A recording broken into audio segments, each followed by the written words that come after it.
This channel does not promote any violent, harmful, or illegal activities. All content provided by this channel is meant for an educational purpose only.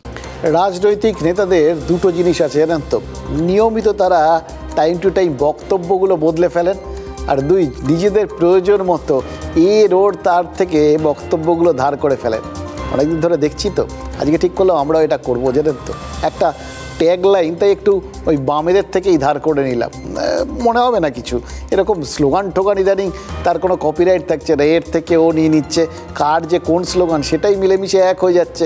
ওই রাজনৈতিক নেতারাই মিলেমিশে এক হয়ে যাচ্ছেন, কে যে কোথায় আছেন কিছু বোঝা যাচ্ছে না। তো ট্যাগ লাইনের কী আসে? ওই বামেরা বলেছিল না, একদিনে হবে না, একদিন হবেই।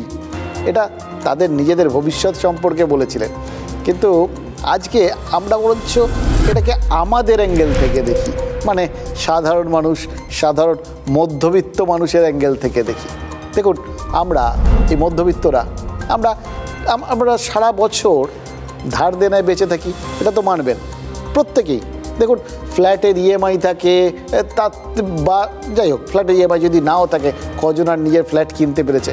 যারা সেটাও না পারে, অ্যাটলিস্ট মুদির দোকানে তো মাসে মাসে টাকা গুনতে হয়। ধার সবার থাকে কম বেশি, আমারও আছে, আপনারও আছে। এবার আমরা মধ্যবিত্তরা, তাদের মধ্যে কিন্তু একটা জিনিস আছে, আমরা ধার যেমন করি, দেনা মেটাতেও কিন্তু সমান পারদর্শী। ধারটা শোধ করার জন্য শোধ করি, যারা শোধ করতে পারি না তারা মরমে মরে থাকি, লজ্জায় মরে যাই।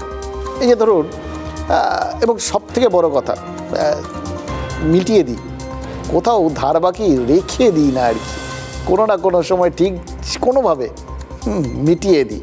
এই যে ধরুন, আমাদের রাজনৈতিকদের নেতাদের কাছে আমাদের কিছু ধার থাকে না? ধার তো থাকে। ধরুন, ভোট লুট, অবাধ সন্ত্রাস, এগুলো তো আমাদের দেন, আমরা পাই ওই নেতাদের কাছ থেকে। এবার এটাও আমাদের একরকম ধার আর কি, এটা দায়বদ্ধতার ধার। সেটা আমরা ঠিক সময়ে ভোটার হিসেবে ওই ভোট বাক্সে কিন্তু ফেরত দিই, এবং তখন বোঝা যায় কোনো কিছুই ফেলা যায় না, ঘুরে আসে, এখানেই ফেরত আসে।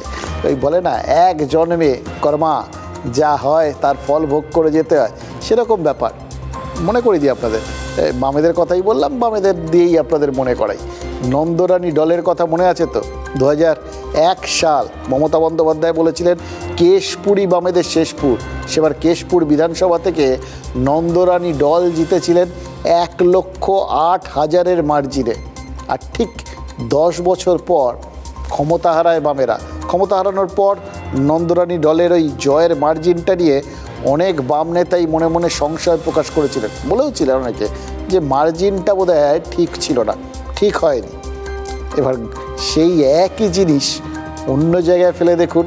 গতবারের পঞ্চায়েত ভোটটা ভাবুন, পঞ্চায়েতের হিংসাকেও বা ওইভাবে পরপর সিট সেগুলো বিনা প্রতিদ্বন্দ্বিতায় জিতে যাওয়াটাকেও সঠিক বলে তো মনে করেন না তৃণমূলের অনেক শীর্ষ নেতাই। প্রকাশ্যে পঞ্চায়েত হিংসার সমালোচনা করতে শোনা গেছে অভিষেক বন্দ্যোপাধ্যায়কে। আবার তৃণমূলের সাধারণ সম্পাদকই এবার ভোটে বিধানসভা ধরে ধরে জয়ের টার্গেট বেঁধে দিয়েছে। কোন বিধানসভার থেকে কত মার্জিন চাই অভিষেক একদম জলের মতো করে বুঝিয়ে দিয়েছেন। এবার তৃণমূলের সাধারণ সম্পাদক তো তিনি ওপর মহল থেকে হোম টাচ দিয়েছেন, টাচ দিতেই পারেন।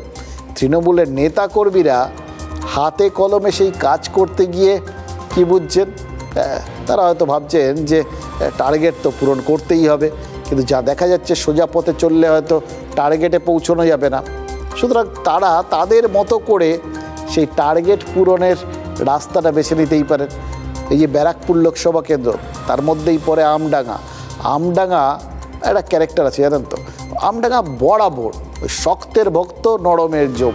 বাম আমলে সেখানে সিপিআইএমের একচেটিয়া শাসন ছিল, এখন তৃণমূলের দাপট। আমরা এই ভোটের আগে অর্জুন সিংয়ের সাথে কথা বলছিলাম, আমি দেখেছিলাম তার চিন্তাভাবনার মধ্যেও কিন্তু আমডাঙ্গাটা রয়েছে, যে আমডাঙ্গাটা সামলে নিতে পারলেই গোটা ব্যাপারটা অন্যরকম হয়ে যাবে।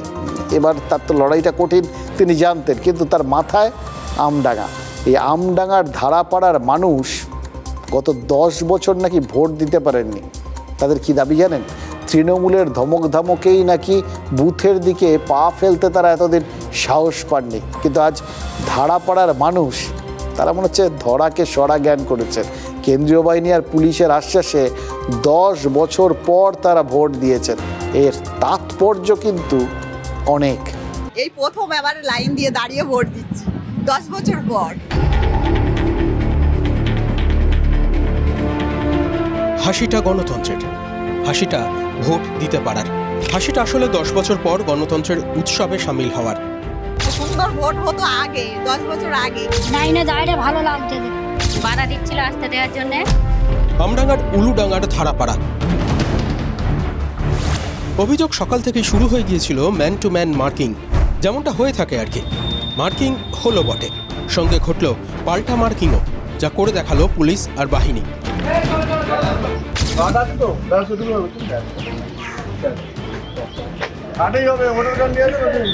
চলো আইসি স্যার নিজে দাঁড়িয়ে আছে, থানার বড়বাবু দাঁড়িয়ে দাঁড়িয়ে ভোট দেওয়া হবে, চলো কোনো অসুবিধা নেই। বড়বাবু দাঁড়িয়ে আছে, বড়বাবু দাঁড়িয়ে আছে।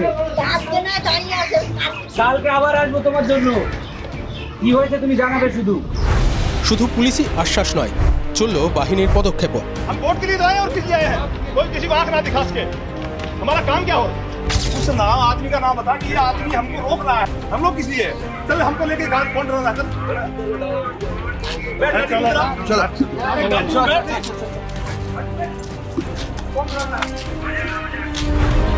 গ্রামের নানা প্রান্তে পৌঁছয় পুলিশ আর কেন্দ্রীয় বাহিনী, সঙ্গে চলতে থাকে পয়েন্ট ধরে ধরে ব্যবস্থা। ঝামেলা যেন না হয় বলে, ঝামেলা হলে কপালে কিন্তু দুঃখ আছে। আমি বাংলা বলছি, বলে কিন্তু বাংলা বোঝে না, লাঠির ভাষা বলছি। বেলা বাড়ল, সঙ্গে হয়তো সাহসটাও। আশ্বাস পেয়ে বাড়ি থেকে বেরোতে পারলেন বহু ভোটার। পথে নামলেও বুথ তখনও অনেকটা দূর। আপনাদেরকে নিয়ে যাওয়া হচ্ছে পুলিশি পাহারায়, কতটা আশ্বস্ত? অনেকটাই ভরসা আছে। আমরা শান্তিতে ভোট দেবো, এটাই আমাদের এবার সাহস এসছে। আমরা খুব খুশি, এখন দিয়ে কতদূর হবে তা জানি না। শেষ পর্যন্ত অবশ্য বুথে পৌঁছল উলুডাঙ্গার ধারাপাড়া। লাইন দিলেন গণতন্ত্রের কাণ্ডারীরা। এখানে এরকমই হয়, এই ভোটটাও দিতে পারছি, পঞ্চায়েত ভোট তো দেয়াই হয়। এখানে এটাই হয়, 10 বছর ধরে এটাই হয়ে আসছে। সকাল থেকে ভয়তে বেরোতে পারিনি ভোট দিতে, যে ভোট দিতে আসলে ভোট দিতে দিচ্ছে না, তাড়িয়ে দিচ্ছে। ভোট দিয়ে এমনকি ভোট নিজেরা দিয়ে নেয়, ভোট দিতে পারি না, আই কার্ড কেড়ে নেয়। এদিন আর সেটা হলো না। ভোট হলো অবাধে নির্বিঘ্নে, কিন্তু পুরোপুরি নিশ্চিন্ত হওয়া গেল কি? আসার সময় একটা ছেলেরা বলছিল, মানে এখানেরই এখন নেতা পঞ্চায়েতের, বলছে পুলিশ থাকবে বা কতক্ষণ থাকবে তারপর দেখে নেবে।